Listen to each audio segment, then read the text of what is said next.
running for a variety of reasons. One, to set a good example for my boys. I've got 2 young boys, and I want to do right by them. I want to do right by Alaska.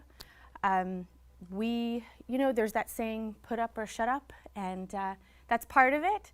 But really, I think we've also put up with too much for too long, and here I am. I'm able to throw my hat in the ring, and that's what I'm doing. We've been victims of crime in our own driveway. We've seen cuts to our educational system. We're tired of the same conversations year after year in the legislature. Those are the things that's motivated me.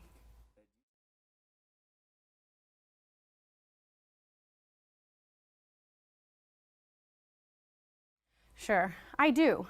Within reason, I think we need to be smart about it, develop some structure that we can all get behind, but we do generate significant interest from that, and if we don't want to be dependent on other industries to fund essential services, then I think that's a good option for us. At this point, I'm open. I want to explore everything that might be put on the table. I'm new to politics. I'm a professional, not a professional politician. I'm open to a variety of different tax options. First, I would like to make sure we're getting our fair share for oil. I'd like to make sure that we are giving the highest PFD that we can afford. I think those are first and foremost, and then have that conversation.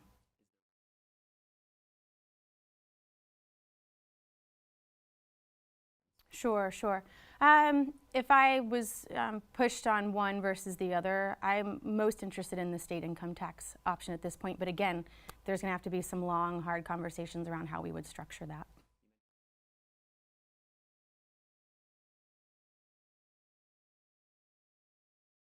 Sure.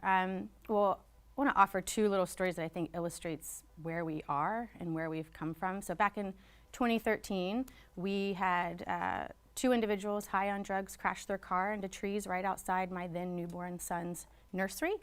And then flash forward to just January 2018, we had our van stolen right out of our driveway. My husband was assaulted.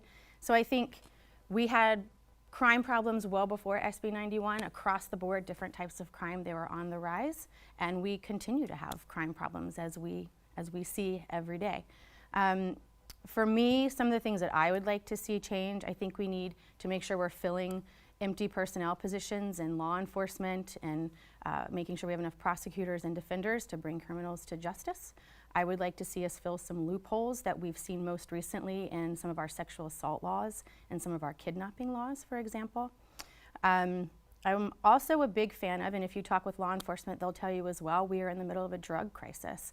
And with my background in public health, I recognize the importance of intervention and rehabilitation. So making sure we provide those services, and when you commit a crime and that is, you're struggling with an addiction, that you are also compelled to address that.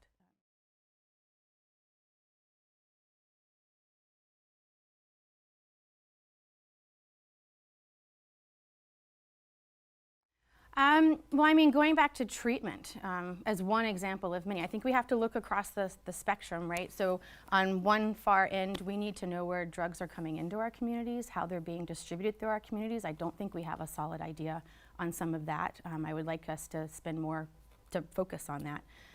With treatment and intervention, if you look at the number of beds, for example, in Juneau or in Fairbanks, it's less than what we have here in Anchorage, and we have a much higher population. So prioritizing that. I am a big fan of looking upstream at what's causing our issues rather than just being purely reactive.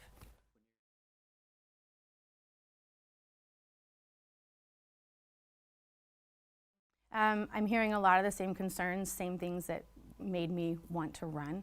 So we already hit on crime. I hear a lot about education, and we've already hit on budget. Those are the top 3 I'm hearing.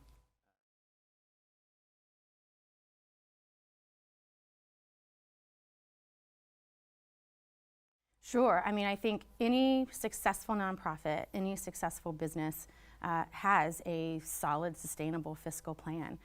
We don't have that in place right now. Some of the solutions that we talked about a minute ago in the beginning of this interview, I think need to be part of that plan.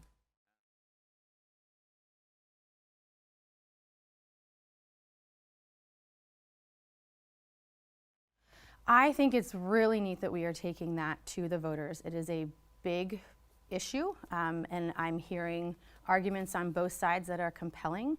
So I think that's great, and I think it's also great that after 2 years, the legislature can address any possible shortcomings if it were to pass. If you're asking me how I am going to vote on it, I am a yes.